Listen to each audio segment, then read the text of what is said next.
All right, folks, back here on Inside Analysis, your host here, Eric Kavanaugh, and I'm very pleased to have another guest with us today. Timothy Baynes is the founder of a company called Compatio, doing really interesting stuff. They've built a whole platform for, you could say, configure, price, quote.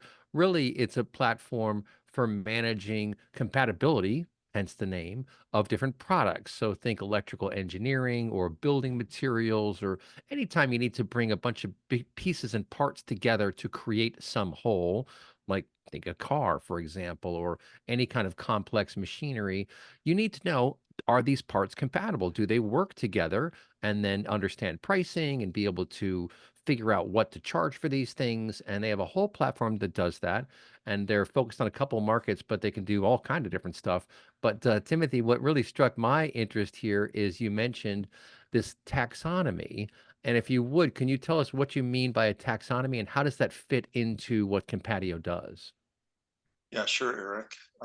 So first of all, I think it's important to understand that at the core, at the heart of our system, is essentially a knowledge graph, and that knowledge graph sits on top of a precision taxonomy that within a given industry, let's say electrical switchgear, for example, or industrial automation components, we have a very precise set of categories as far as what components are what, along with very high quality and very carefully engineered attributes on the products, as well as product catalogs for different manufacturers. So together, the taxonomy, which is the categories and the attributes, as well as the rules on what the attributes are allowed to be, what data type, what is the range, or even what is the pick list of values, that comprises the taxonomy. And then that gets hooked up to catalogs of products. And together, those feed into our larger sort of layers of logic that is essentially a knowledge graph. Yeah, and the reason why that's important for our audience out there listening is that when you have this graph and you have this ontology, you are you are cataloging all these myriad parts of which there can be millions of different ones in such a way as to facilitate the alignment over time. Because if you were to try to manually put those into like a just traditional relational database or something, first of all, it would take forever and a day. And second of all, it would not be performant at all. It would be very, very slow, very painful. So by going this route of having a graph, a knowledge graph substrate with ontologies for particular industries or disciplines, if you will, you're really facilitating the end use of this whole system to allow people to compare and contrast and figure out, do these parts work together or not? That's very, very clever. And you built the graph yourself, or you've populated this graph. Can you talk about some examples of how the graph and the ontologies facilitate what your end users want? Yeah, absolutely. So if you think about, if you think about any type of product that's available at scale, sort of on a large e-commerce site, let's say, all products need to have effective attribution and descriptions to power search. So that's kind of a fundamental use case. But when we get into more complex verticals, more complex product domains where the attributes, the specifications of the products need to be very, very precise. You need an entirely different level of quality and accuracy on those attributes. And the use cases that powers are things like search, but search including parametric search, right? So you can filter down and find exactly what you want. So Right. in any kind of discovery, but then the higher order logic that also that enables. In the domains where we operate, the products are complicated. The finding the right product for your specific application, even just a single component, can be non-trivial. And oftentimes you may need to talk with an expert, let's say, that can help you figure out what the right product is. And then if you think about a product that is part of a larger system, an industrial automation system with a motor and a motor controller and a relay and so forth that all need to go together to be able to identify those components, number one, that fit your application, and number two, go together, that's non-trivial. And historically, that task has been handled by experts, folks with 10, 20, 30, 40 years of experience in that industry, and you'd walk to the counter in a distributor, a dealer, a store, or they'd come to your plant and they'd have all the expertise that's needed to help you spec it out. But things are going online. Obviously, digital commerce is expanding. And we also are seeing some fairly significant turnover in the industry in terms of the labor force, where a lot of the folks Interesting. that came in 20, 30, 40 years ago, they're retiring. They're baby boomers and they're rolling out. And it's what the companies that we're working with are telling us. It's hard to find the right people, and it's hard to train them, and it's hard to retain them. So we see really an emerging and a massive knowledge gap coming into as digital commerce becomes more prominent, Right. combined with this problem of expertise.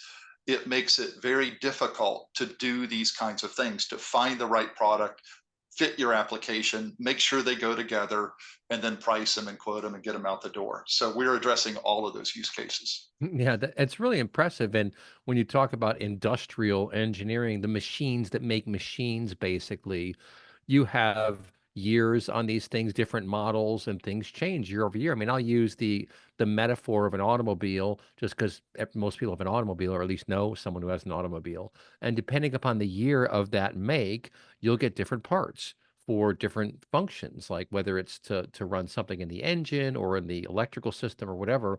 And it really matters to get the right thing. I've been one of those do-it-yourselfers. I bought some products thinking it was going to fix, and it didn't fit the car. I was like, oh man, because it was the wrong year. So it's really important to have the year right, the make, the model, and then all those attributes you talk about are basically edges on the graph, right? So you're able to capture all that and then maintain some history and thus facilitate finding that one specific part that you need to fix this machine, right? Yeah, that's right. And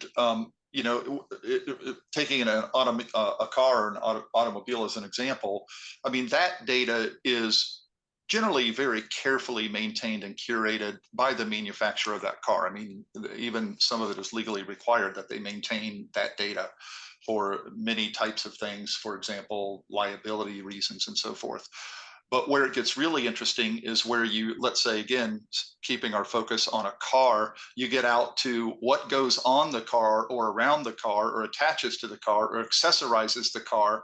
That data is not maintained by the manufacturer. So when you get into these multi-brand situations, something that goes on or with something else, you're in a space that really nobody owns right now, where nobody owns that data, what Hmm. goes with what across brands.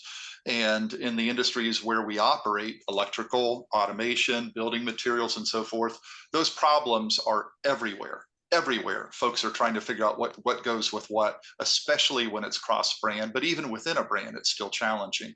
So yeah, the problem is huge, and the markets are huge. The companies in the industries that have these kinds of issues are huge. We're talking trillions of dollars worth of annual revenues in these industries, and they all suffer from these problems. Yeah, well, you can just imagine. I mean, I've studied supply chain through SAP and some other companies, and it gets incredibly complicated because some of these companies will have hundreds of thousands, even millions of SKUs.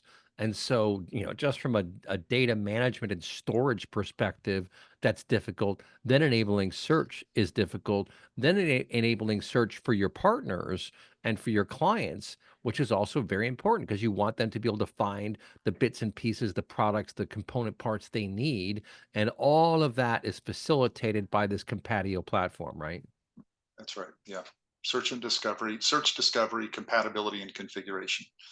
Mhm. And then, right, once you can search and align and determine compatibility, then you get into things like pricing and configure price quote, which is another huge part of the industry, knowing what you Yes. can charge for something, knowing what the margins are that your competitors are putting out in the marketplace, that you're putting out there, finding the balance amongst all those things. I mean, that's a full-time job for people, and you still have to take guesses, right? I mean, you're going to figure out all your prices.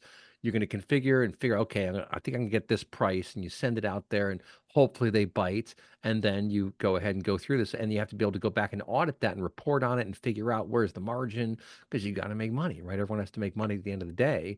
So you're helping facilitate these transactions. You're helping make sure that companies are getting the parts that they need to get. And you're also, I think, enabling more of that sharpening of the pencil, basically, because once you know what the margins are and once you know what the reliability of the providers are as well, then you can make these informed decisions. Then you can kind of understand where the margin is, and that's kind of how you grow your business. But folks, don't touch that dial. We'll be right back. We're talking with Timothy Baynes of Compatio. Don't touch that dial. We'll be right back. You're listening to Inside Analysis.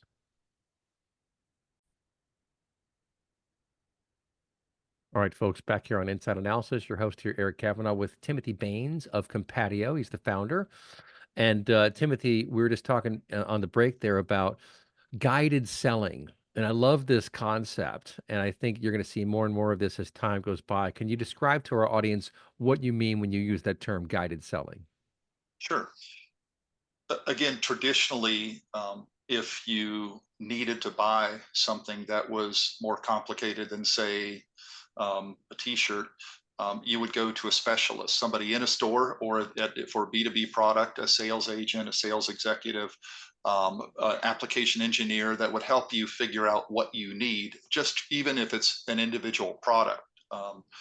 And when you get into systems of components, things that go together, you need to make sure that that system that you're buying, that collection of components, not only do they go together, but they actually meet your needs. They fit the needs of your application. And again, traditionally that's handled by a human and still is in many, many industries. However, digitalization is happening.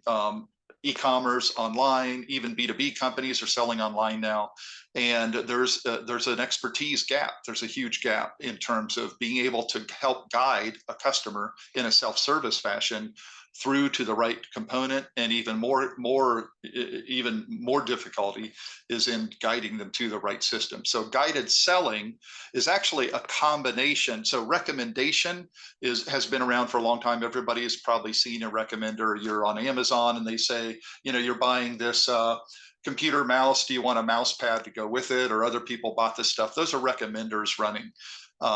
Recommenders, such as used in even at Amazon, they typically don't have the internal knowledge of what a configurator has, which is what we have. So we can cross-sell, make recommendations over what goes with what, even if the product is very, very complicated, very, very technical. But then you take recommender capability. So the ability to discover what the customer actually wants and to recommend things to them.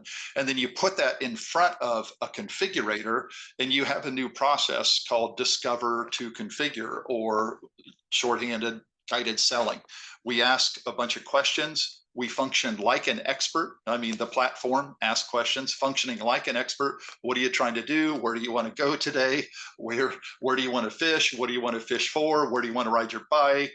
What are the voltage requirements on your automation system? Whatever. They ask those questions, and then that sort of guides you to a filtered space of products that actually might work for you, and then configuration can take over and help you build the system that you actually need to buy.